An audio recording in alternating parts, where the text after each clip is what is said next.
Yo, partnership alert, partnership alert, partnership alert. Living Corporate has a partnership with LinkedIn Learning, an American massive open online course provider that provides video courses taught by industry experts across a wide array of subjects. Now, the partnership is because Living Corporate has courses on LinkedIn Learning focused on diversity, equity, inclusion for leaders, career professionals, and anyone really looking to upskill themselves and be better allies. So make sure you check out our courses on LinkedIn Learning by clicking the link in the show notes. And let's just say you don't want to do that. When you go to LinkedIn Learning on LinkedIn, search Living Corporate. We'll be right there. All right? Peace.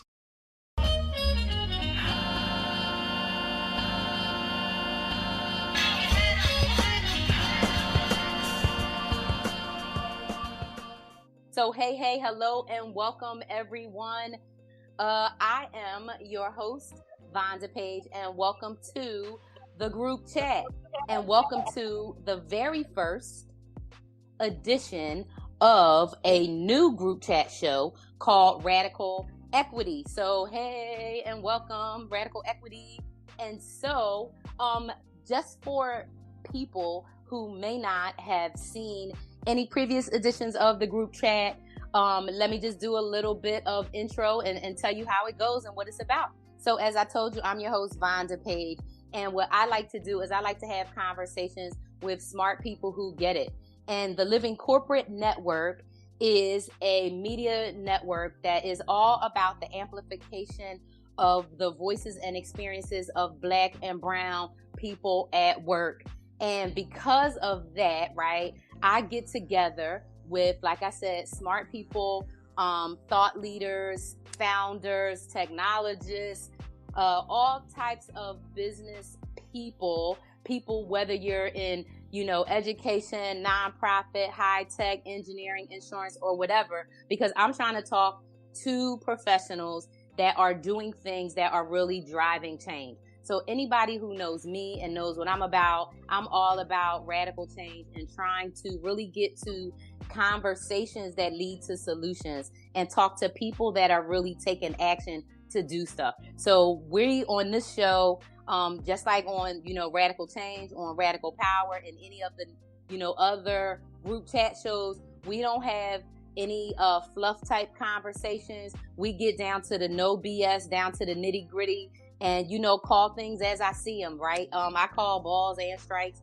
We like to do, the latest news and see what's happening, whether we talking about what's happening in tech. And specifically, right, in this conversation, we're going to spend a lot of time talking about insurance, right, as a sector, as well as those pieces that really have a lot to do with what equity looks like in that space. So with that, I want to first say welcome to everyone. And what I want to do is I want to kick it off with some introductions. So I want Alyssa to go first, and then I'm going to have Danny go second and Jeff third, just to make sure we have all the technical stuff ironed out. Because sometimes, I'm telling y'all, sometimes technology don't want us to be great. So we going to be great despite of it, okay? And we going to do what we going to do. And somebody told me yesterday, hey, Dottie, hey, Dylan, somebody told me yesterday that as long as the content is fire, it doesn't matter if we have technology challenges. So with that, Alyssa, how you doing, girl? What's up? Pretty good, V. How are you? Alyssa Stampf. I am CEO and co-founder of Ensure Equality, but I really met Vonda through an interracial sisterhood, which we are starting and launching again for the second cohort. And we started talking about how does it look in insurance? How do we get the voices out there? How do we start talking to people to amplify, again, the voices that need to be amplified the most, because that's part of our mission as well. So that's how Vonda and I started talking. And then as we started talking, that's how Danny and Jeff came aboard. And I'm really excited to have the conversations with the four of us. Danny. Me too.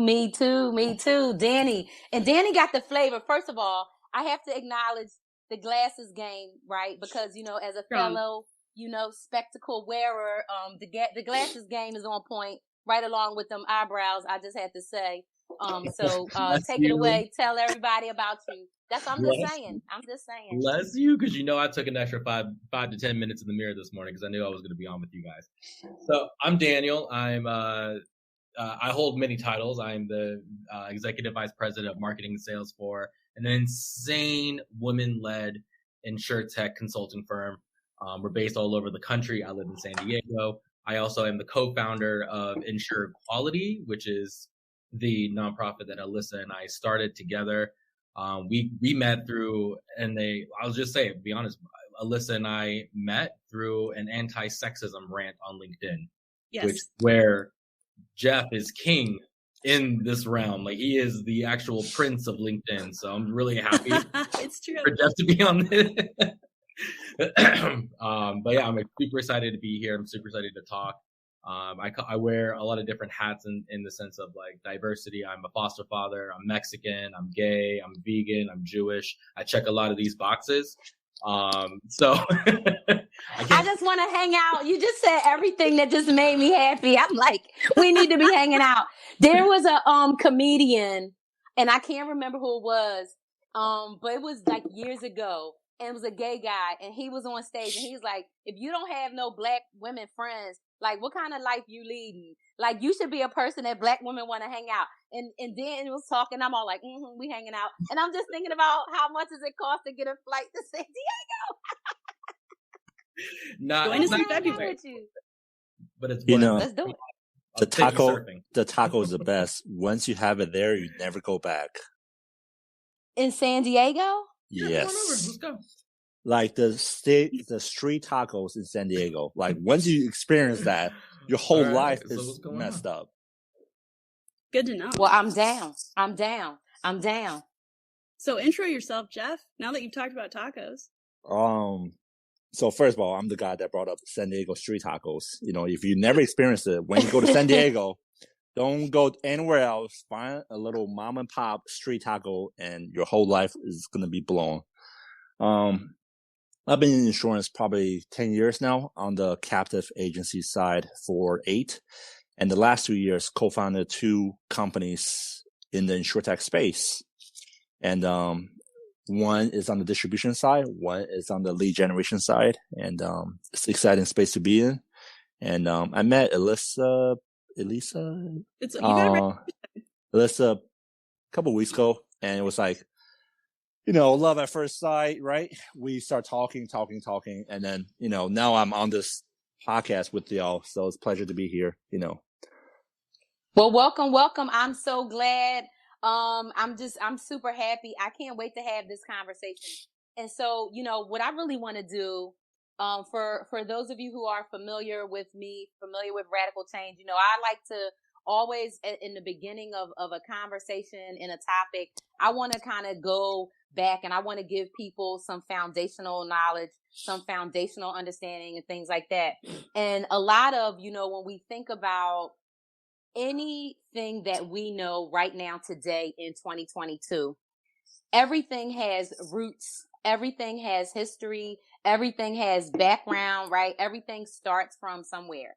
And a lot of times, right, the original intention of how a sector or a field or something might begin, right, we may be familiar with it, we may not. The other thing is, it may evolve and change over time, right? Things that may have started off with a decent intent, right now we're like, OMG, WTF is happening, because this is all a bunch of nonsense.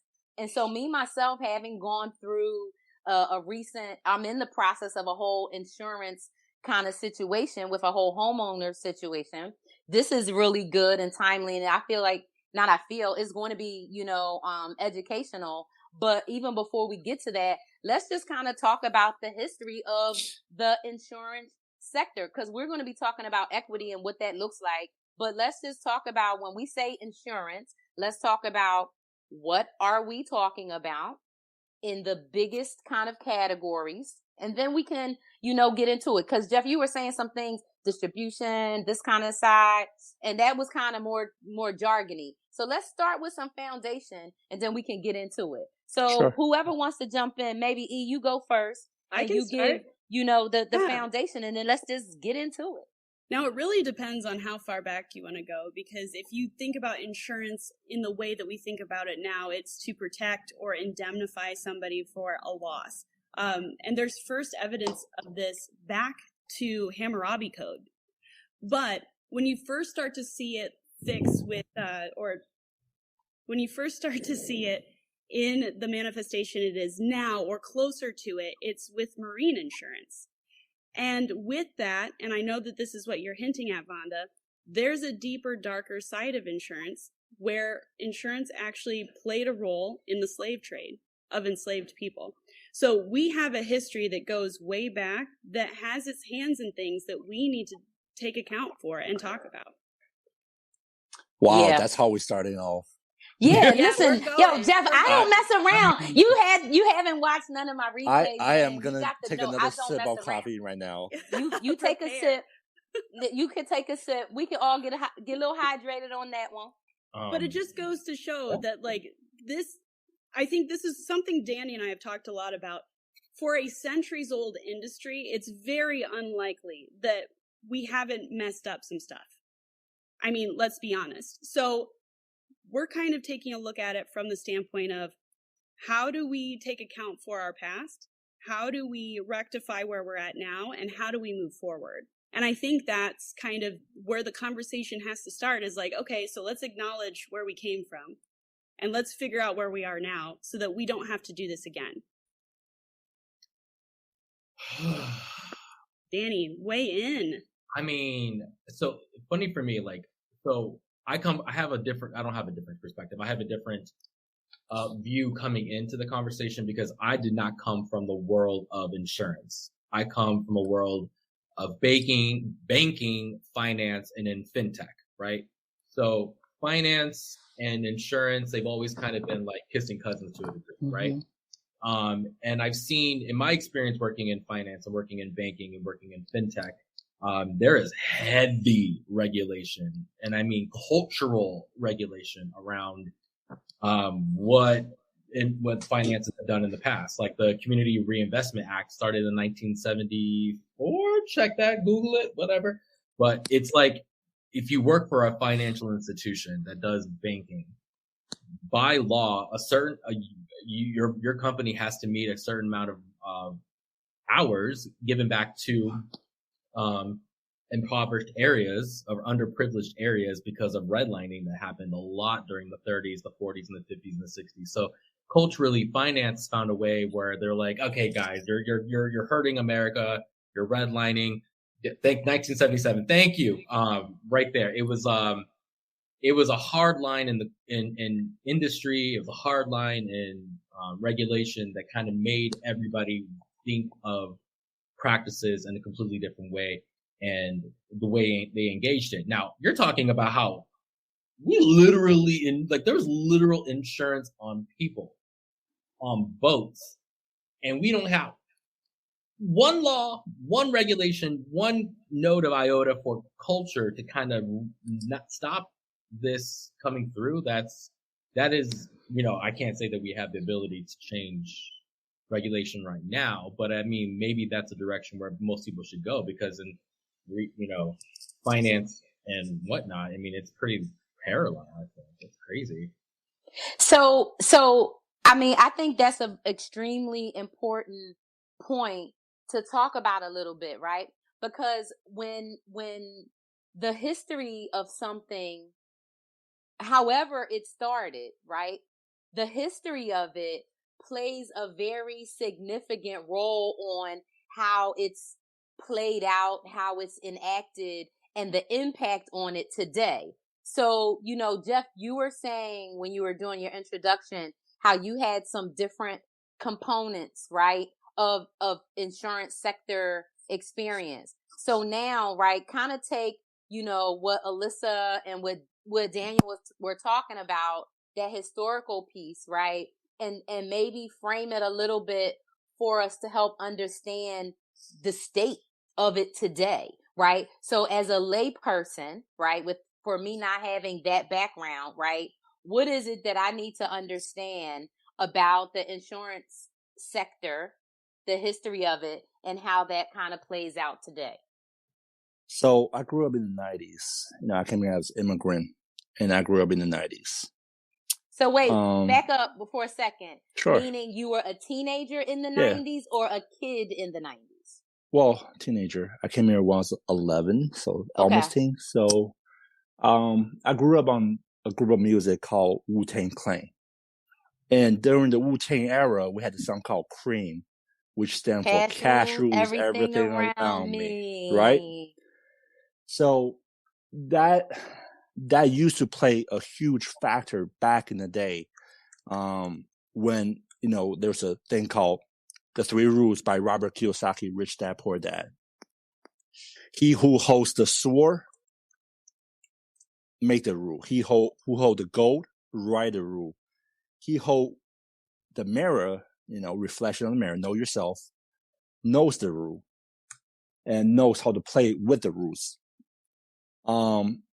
Back in the day, we used to have countries go to war, colonize each other, right? Like the French, the Portuguese, the Spain, the English. And that made a lasting impact on the globe. But now we don't need to go to war with each other to conquer each other. We have economic war, and we have economic policies, we have economic trade, we have disparity in economic trade. So we can control other countries by just making trades happen, right? And that's on the macro level. You go to smaller level. He who holds the gold is going to write the rules. Let me share some disparity with y'all. You can go to Google, do a demographic research on United States population by breakdown of what percentages: whites, Asians, Hispanics, Native Americans, yada, yada, yada, yada. And then you can go do the more research on female versus male. This past year, Robinhood, the app, went public IPO. Mm-hmm. And one of the biggest thing in IPO by Robinhood is it's the number one app for millennials and Gen X? I can't remember which Gen I'm following now. So, but let's just say millennial, right? Millennial. The number one app usage is the millennials.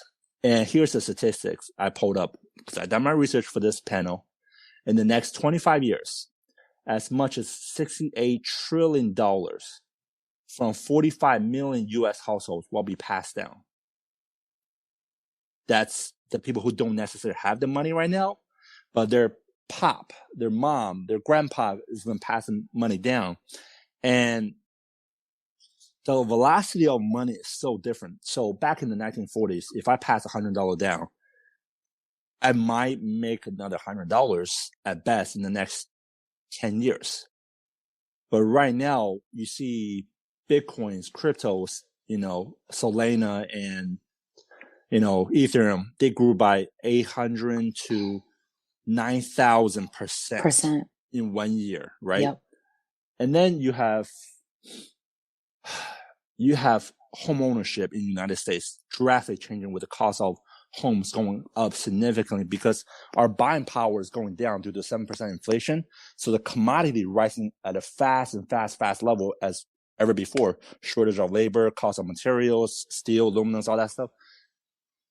So right now I did more research because I was like, I want getting deeper. Transfer of wealth. 10 million Americans have on average 98,000 per year income on rentals. Let that sink in. And how many of that percentage are minorities?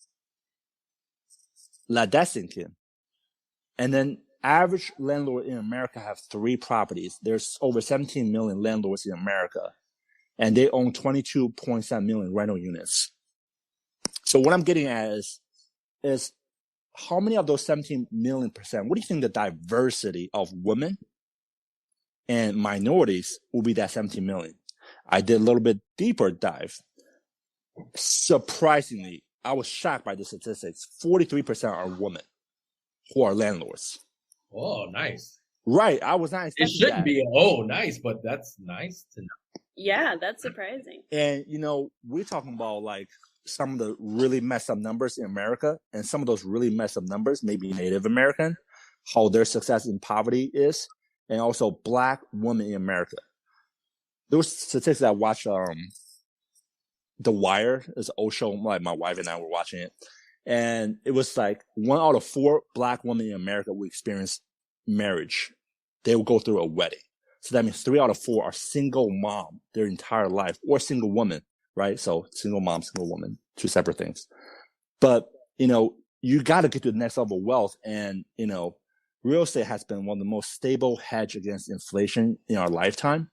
And that was just a mind-blowing statistics. But here's the crazy part. So I just told you what that number is of the people who are landlord owners, 17 million, right? But you add that to the fact that the next 25 years, Americans will be receiving $68 trillion of passed down inheritance. So wealth is the knowledge. So the people who have the knowledge versus the people who don't have the knowledge will be receiving the $68 million. Mm-hmm. And then you add that to the fire of these people who already understand how to build real estate portfolios. And now we're talking about a huge gap of wealth coming. I mean, now we're talking about, the rich versus the poor, the middle class is shrinking. But now in the future, I believe there's not going to be a middle class. No, the gap of the wealth is going to really extend. And I might give a really unpopular advice, go against my minority immigrant way of thinking and what my parents brought me. So my parents brought me from China when China was poor in the 90s. It wasn't China today, right? They brought me over here for better opportunity, freedom to pursue liberty, right? And also happiness. But at the same time, like, when they brought me over here, they risked all the things, like leaving their homeland, leaving their family, leaving all they know, go to a country that they know nothing about. But the thing is, when they came over here, they went from high risk tolerant to risk averse. So when they left, they made a huge high risk choice. When they came over here, they made a huge low risk choice, and they're looking for jobs instead of building business. And they want their kids to go to college. If you look at a lot of, maybe not just Asians, maybe Hispanics, maybe African American, like they want their kid to go to college. You ask their parents, what's the number one dream for your kids? And they will say college. Mm-hmm. But the problem with college today is the only thing that have kept up with the growth of Bitcoin in the last 20 years, the trajectory of the growth of Bitcoin, is the cost of college. So if any listener on this call been to college, I hope you went to college 20 years ago versus last 5 or last 10 years, because the cost of college has been going up crazy like Bitcoin does. And so now, let's just say you are a smart, intelligent Black female. You get out of college. You're ready to go conquer the world. You are equipped maturely, emotionally, and intelligently, but you're not equipped financially. You are set back at a 22% interest from Fannie Mae.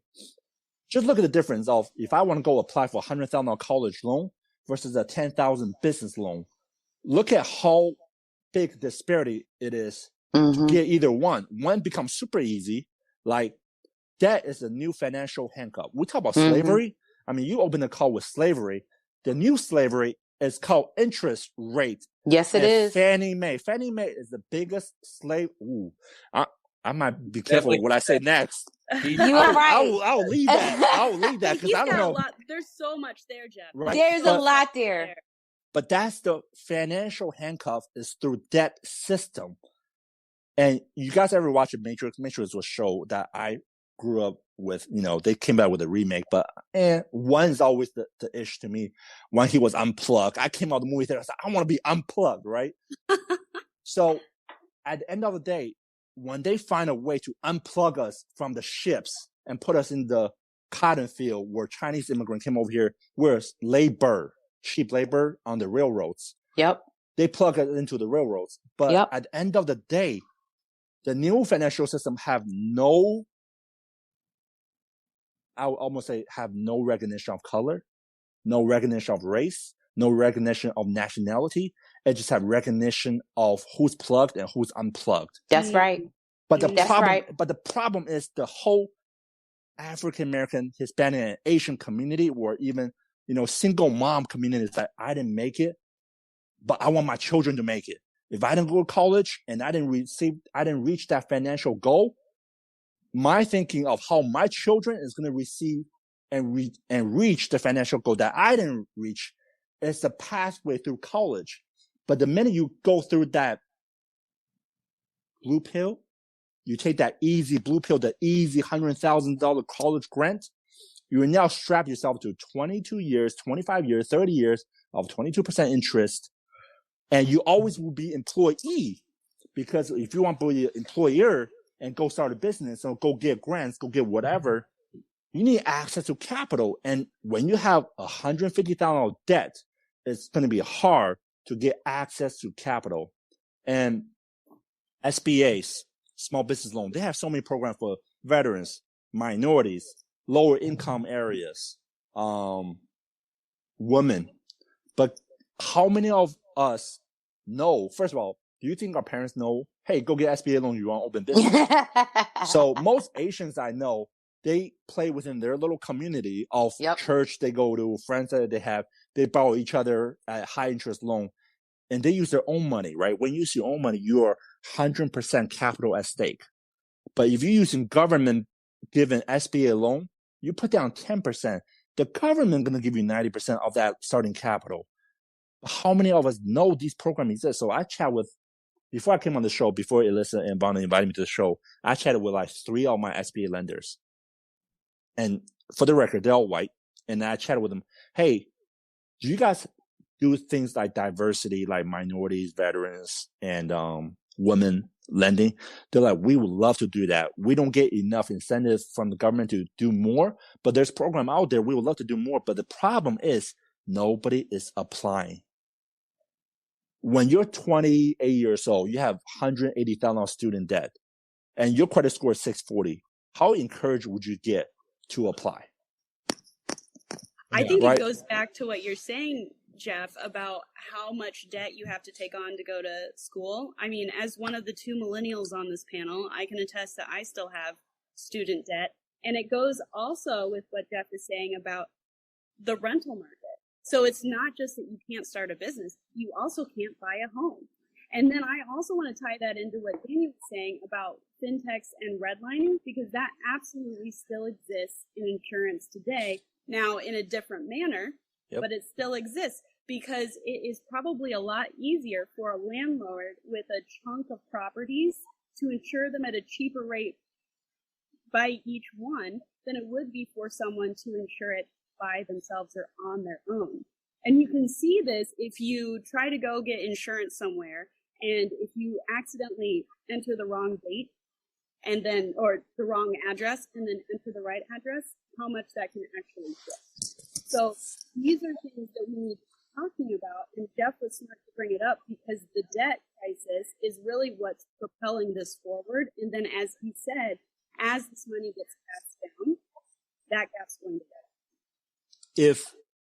If our college debt is not show about Experian, our FICO report, our TransUnion, minorities and single moms will have way easier way to get better rate on their house when they buy a house, get better rate on their car, get better rate on their insurance. We know insurance is credit based.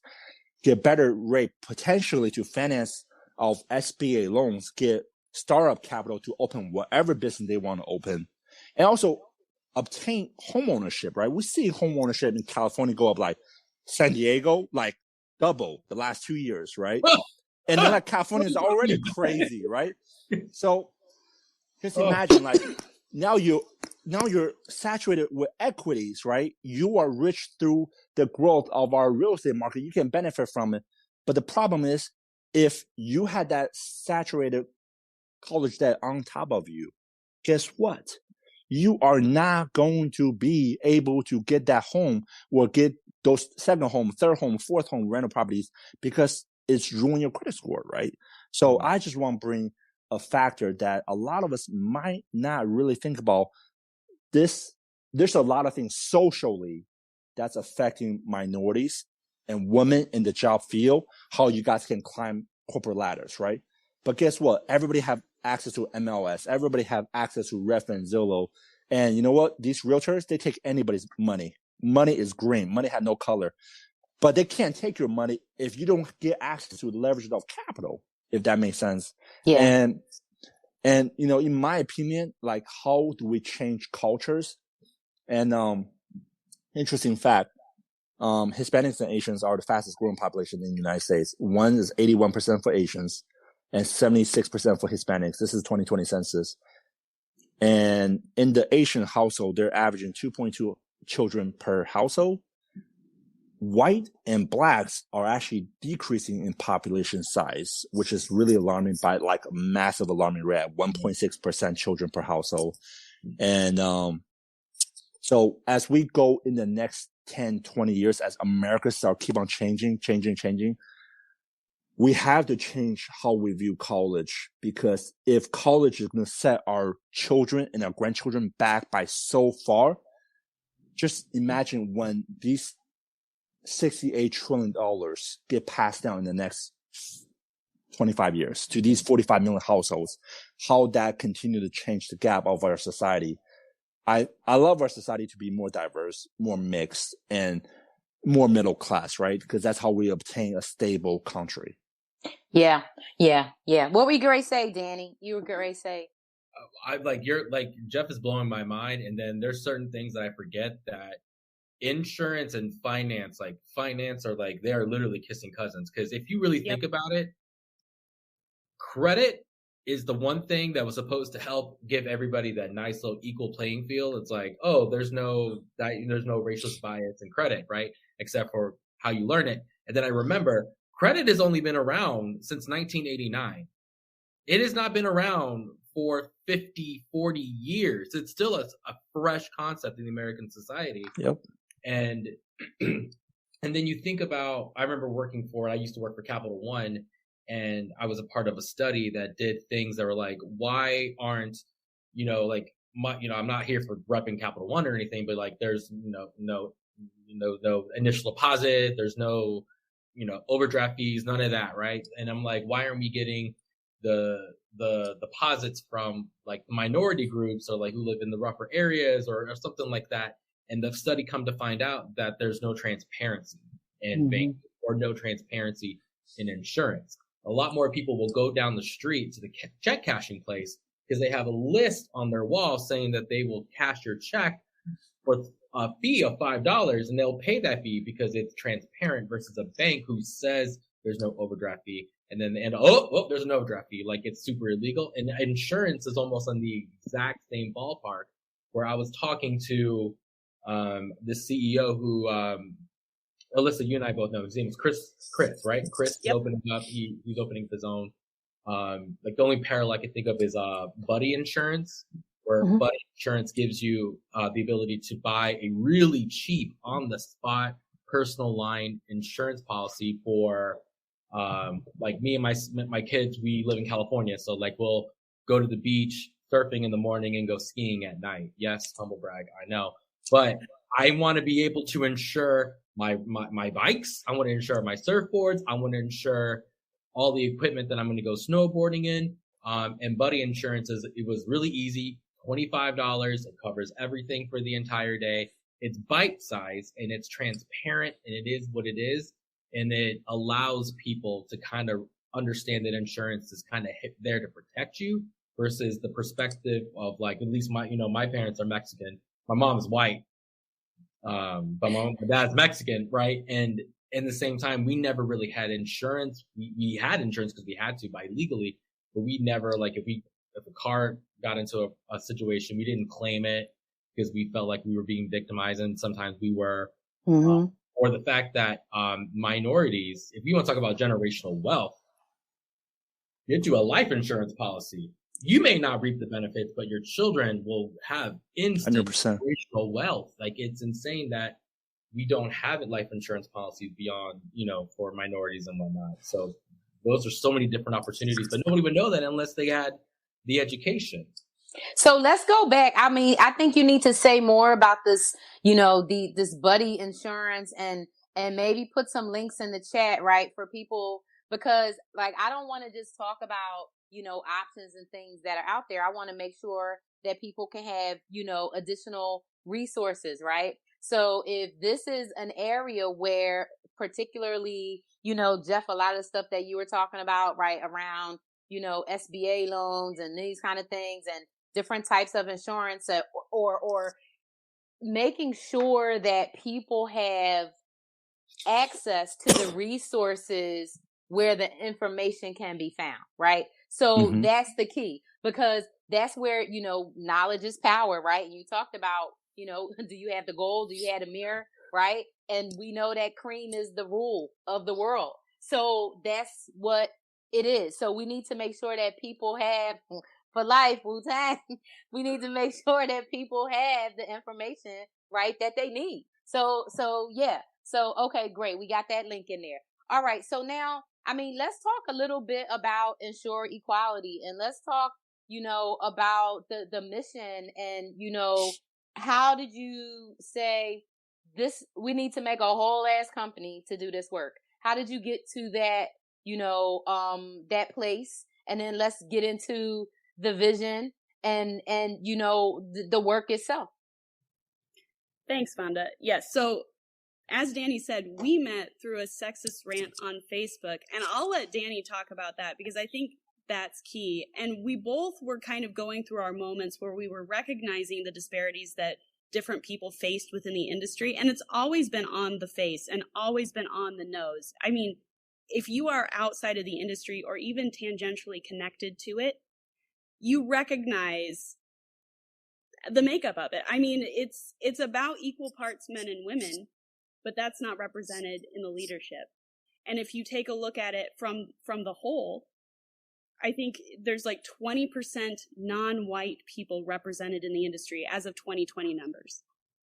And we're in the middle of a great resignation, and the insurance industry has actually been facing that before 2020 happened. It was like 2018, 2019. That's when people really were like, I don't know if I want to be here anymore. Let me consider my options. And so when Danny and I met, it was very much yes, we found somebody else who cares about this. What do we do? Because I had the vision and the goal of we need to hold people accountable, but I didn't know quite how to do it. And that's where Danny's InsureTech site came into play. So Danny, why don't you talk about that sex experience? I think it's great. And then we can talk about, go for it. So to talk about like recruiting really quickly, like I work for an amazing company where 70% of the leadership are women. The CEO is a badass woman. I see her in the chat. Hey, Margot. So going through and trying to find really good talent to come into my InsureTech consulting firm, I got to the point where it seemed like all the people who were really qualified to come on board with us were all women. Yay. But they were women in companies that were not being promoted fast enough. So I was like, fuck that. I'm so upset. And I went on LinkedIn and I just like, la, la, la, la. And then one of our mutual friends who works at this small little company called The Hartford, decided to link us together. And then we were like, this is crazy, but we're sick and tired of like just talking about things, that's great. Let's get it all out. But what the hell are we actually going to do to keep people accountable? So her and I came up with an idea of coming up with a nonprofit, kind of the same business stance as Rolex. Rolex, most people don't know, but Rolex is a nonprofit. Hospitals are nonprofits. It doesn't seem that way because you're being charged up the wazoo, but in the end of the day, that's the business model of Insure Equality. And one of the products that we're coming out this year is an accountability piece of our nonprofit called Medusa Score. Medusa Score is going to be a kind of in the parallel of like Glassdoor meets NerdWallet, where it's going to be resources, but it's going to be a place where people can actually go. Both employees, employers, and consumers can go online and give a score to an insurance agency, company, carrier, MGA, wherever, the whole gambit of insurance, and basically score them culturally. Nothing about their services, that's for Glassdoor, that's for Yelp. But for us, I know exactly about the culture. Why are you coming on here and allowing all these people to like step on you or having all of this, right? The accountability piece is that once you have enough scores aggregated, they're going to have a scoreboard. They're going to have like a report card. yeah, you scored really well on the diversity inclusion part, but you don't have any women in leadership. You scored really low on that. How about, we have programs that will allow you to attack that situation and actually help move the needle in the right direction and keep people accountable. If people don't want to interact with the platform, that's completely fine. The score will be, it is what it is. And eventually we'll have the ability where people can actually go to Medusa Score, see the scores of these different carriers, these agencies. And if they want to buy a policy off of them, they'll have the ability to go directly from Medusa Score straight to the carrier or straight to the agency and have that ability to connect with the company that matches their values, and move that direction in the right direction. My thing is hurt them in their pockets, hurt them where it hurts. Right. That's how it's right. So what I love about that is it sounds like back to that piece around transparency and really giving people an opportunity to have real insight, right? So it's because it's like you don't know what you don't know, right? And you have no way of knowing what you don't know. And so to have the availability of a platform and a way to go right to that transparency in a clear way is extremely important. I think it's a really good model. Say more about how you came up with deciding to use Medusa as that the reference. You want to tackle that, Danny? Because then I want to go back to the value-based piece of this. Yeah, just good to talk about Medusa really quickly. Like,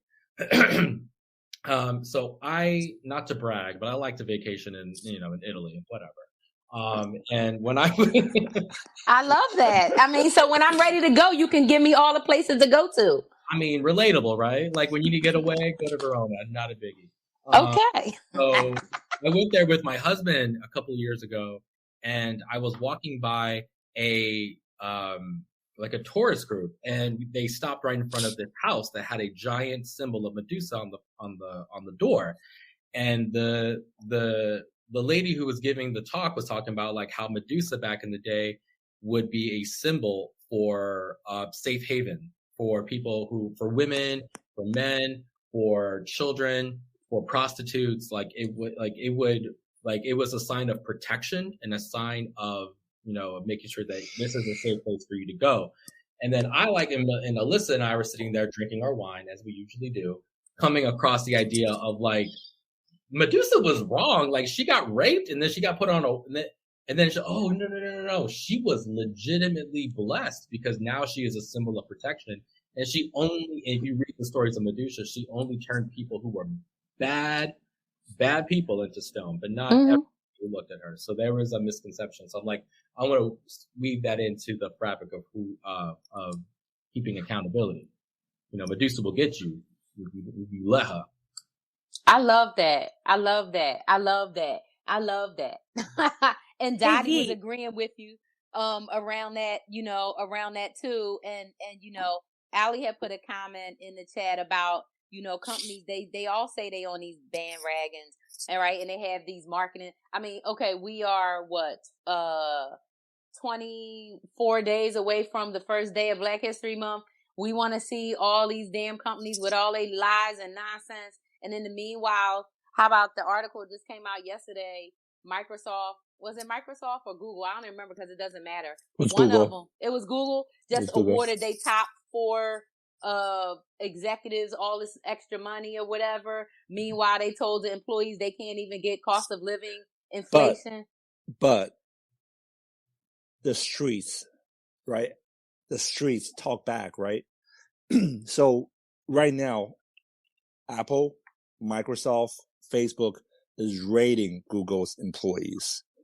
So they're leaving on a massive level right now. And you know what? It is what it is, right? So they made a decision. Can I talk? I want to go back to the value base, and I do want to talk about Allie's comment because it's really, really good. And it was one of the reasons that Danny and Megan and Kylie and I, the 4 founders of IE, chose our logo, because we saw so much signaling out there in the world, this virtue signaling of we're going to change our logo rainbow in the middle of the year, and then we're going to make sure that we feature Black people in February, and that's it. Speaking of Vonda, we should put the link for the Black Speakers Collective in the chat. So if you have hired a speaker for Black History Month, make sure that you honor this list. But to go back to the value piece, most of the workforce is going to be millennials here in the near future if it's not already there. Millennials and Gen Z care about buying based on value. Not just do they like this product, but do they like that company that it's associated with? And they want to be associated with companies that care about the same things that they do. By and large, these generations care about diversity and inclusion, as well as saving the planet and, a multitude of other things. I myself will make buying decisions based on that as well. So the whole point of what we're doing isn't just to lift the voices that don't normally get to speak in these spaces, isn't just making sure that there's accountability in place for people that say that they're doing all the right things, but it doesn't manifest downward. It's so that people can be active and conscious consumers as they buy insurance. Are these companies treating their employees well? Are they treating their customers well? And are they perpetuating that throughout the rest of what they do? Yep. Can I jump in? So this is first time I heard this, right? Like, I just got all this live, and coming from, last couple of weeks binging The Wire, for those of y'all who haven't seen it, I grew up in the 90s, and, I'm from the DMV area, which is DC, Maryland, Virginia. And, our area, there's an area called Baltimore, and Baltimore is known for great things like crabs. And then also Baltimore known for the show The Wire. Johns Hopkins. Yeah, Johns Hopkins, and also known for the show called The Wire. Mm-hmm. And The Wire is probably one of the first show about the U.S. drug scene, the war on drugs, and also how the war on drugs have affected Black community to the core, right? The brokenness that we feel in 30 years later. War on drugs was started 40 years ago. So think about that for a second. Yeah. 40 years, the effect that it left behind. Yep. 40 years, the effect it left behind our society. But there's one line I want to drop it here. Medusa, right? You guys are policing the drugs. Police, 5 O's, they protect and serve. They police the drugs. Detectives, they go after the money. So as you are rating corporations on their levels of hiring practices, do they practice what they preach?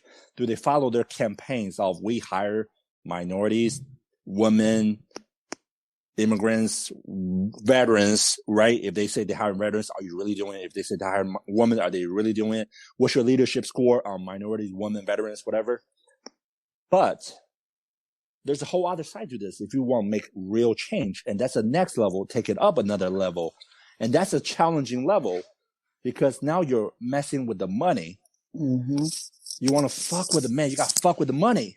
Right? That's right. Yeah. I keep on bringing like 90s rap references and quotes, but I'm sorry. You ain't got no references and rap quotes that I don't know about. I got one more skill set. I got one more skill set than these rap quotes. So, but let's go back for a second. So,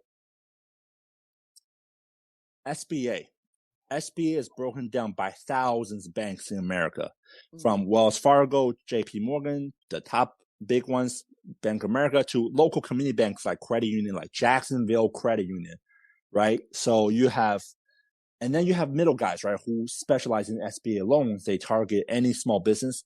SBA 7(a) loan is a small business loan in the United States, right? Where the government take on 75% of the risk, the bank take on 25% of the risk, the borrower put 10 to 15% down, or sometimes even up to 20%, and as low as 5%. Bank decide because the risk score, they decide if you are 5% down payment person or 20% down payment person. Mm-hmm. Based on that decision, sometimes they can encourage a loan to go through, or sometimes discourage a loan to go through, if you know what I mean. And for capitalism to happen, whether become an insurance agency owner with State Farm, Farmers, Allstate, Quantum, or any other companies, you need infusion to capital. So infusion capital starts at the bank loan sector. These, just do a Google and then put in SBA 7A, and then you can see all the SBA lenders, right? So we can put on SBA lenders, and then you can, about just a couple 100,000 of them. And then the next level up to me is get into the decision making of all these SBA banks. Say, hey, out of $2 billion you guys brag about last year, the SBA lending you did, how many of them went to veterans? Mm-hmm. Here's statistics: 1%, 1%, 1%, 1% minority, 1% women, 1% veterans. So we can never get to our goal of achieving success of increasing the diversity sector in corporate America if the people in the shoes of the decision makers who are diversity can never get money. Mm-hmm. So the second part is, in the insurance world, we have this thing called InsurTech, right? And I swim in that little sector right now. And, InsurTech have a thing called InsurTech Founders, and they rely on angel investors, venture capitalists to believe in their idea, in their visions. Mm-hmm. Last time I checked, there was 81,000 on search results for venture capitalists. You can double check that results is on LinkedIn. Type LinkedIn venture capitalists and hit people and see how many shows up. And, and all these companies that's out there, Jennifer Linton, who's a famous digital InsurTech company out of Richmond, Virginia, shout out Charlottesville, Virginia. And she told me a alarming statistic because she's part of this group that's called Startup VA. 1% of total VC money went to women founders in InsurTech world. 1%. Our industry have a 65 to 70% workforce of women. Yes. And less than 1% of the money went to founders of women. Just sit back and let that sink in for a second. Either somebody's not asking for the money or someone not getting approval for the money. But, if you guys want to take that to the next level, you guys got help the money flow. Over, Jeff. Come on down. First and foremost, you are twins. We're twins because we are Medusa Score. She's going to grow. We're going to go into different industries beyond just insurance, obviously. So what all I'm hearing is that you, me, and Alyssa need to get on a call beyond this. So when we expand into the financial and part of Medusa Score, is that now we have somebody who can map quest that for us. Perfect. I'll put it down right here. Gotcha. Yeah. Gotcha. And I do want to make a point though, because Jeff, you said that we were the police. We were making sure it was out there. We're not policing anything. What we're doing is allowing people's voices to be heard through Medusa. So we aren't coming after them. This is really about consumer behavior and whether or not people want to deal with it and whether or not their values line up with that. Because, if somebody goes on to Medusa, right, Danny, and they'll enter the score and it's not the score that they want, we can't do anything about it. They can only be the ones that change what's going on within their structure to make sure that their employees feel differently about the place where they. Well, you guys are bringing transparency, right? You guys want to say, hey, we want to bring decentralized opinions to the mass. Yeah, yes. I would call us more of a third-party accountability partner because honestly, we don't want to be throwing terrible scores out there. We don't want the industry to look bad. We're a part of it. We work here. We want this place to be great and we want it to welcome others in. We want to move everybody forward because right now there's either, I think Allie was putting it in the chat, people are putting out there, oh, look, we're doing it. And as we know, it has either faded off completely. Vonda and I have had these conversations completely, or it's starting to kind of like not really feel that way, or the marketing doesn't match, what's actually going on inside. So we can all do it, but we've got to do it together. Yeah, we'll just display the ones that obviously have the better score because that's just more positive. And we have a whole slew of lawyers, and psychologists, who are going to help us create the hard data and the soft data. So, But yeah, Jeff, you are welcome to help. We would welcome you coming in and helping us get that money to like make sure that disparity, starts moving in the other direction. And I'm writing this down. Yes. So Malika said it, right? Malika said it was like the reporters making the truth known, right? And because that's what it is bringing transparency, bringing the information that people need to the forefront, right? So, for example, tomorrow on the group chat on the Radical Change at 8 a.m. Pacific time, right?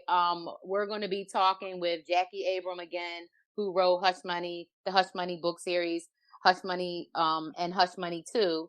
And yeah, you got it right there. And my new ones, Hush Money 2, she mailed them to me today, so I'll have those soon, but mine are right there. And Jackie is also talking about, that documentation and providing that information, right? We're going to have the CEO of Speakfully that's going to be talking about her platform and her vision around helping to bring transparency out. Because really, if we think about trying to ensure that, equity becomes real, right? And not just something we talk about and not just something we, use as a buzzword and a hashtag. We have to, be working on all cylinders, right? We need to, release ourselves of that scarcity mindset and pull it together and bring people together, and bring those things into the forefront, So, as we wrap up today, and we're going to be having these conversations weekly as well. What are some other, or I don't want to say what are some other, what do we want to leave the audience with today? From a standpoint of how to think about and something that they can put into practice for themselves this week, whether it's looking to see, what your current life insurance policies are, whether it's examining your company paid or personally paid health insurance plan, whether it's looking at your homeowners and personal policies. I'm not an expert in this field, but give the audience some takeaways around, insurance this week and maybe some things to think about for next time. Jeff, go nuts. I feel like you're just ready to go on this. So I have a friend named Rude, and his parents are immigrants from Haitian. He served our country in 2 tours in Afghanistan. And he just recently joined Quantum. And I had this conversation with him. I said, look, you're Black, you're immigrant, and you're a veteran. You literally represent 3 sectors that our country owe a lot of debt service to, right? But when you join Quantum, and before that, he joined Allstate, which he followed my footsteps.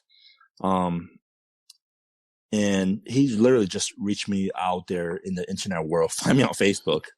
And I told him, I had this conversation with him. I had like a little pep talk, right? TED talk. And, I said, you have a lot of weight on your shoulder right now.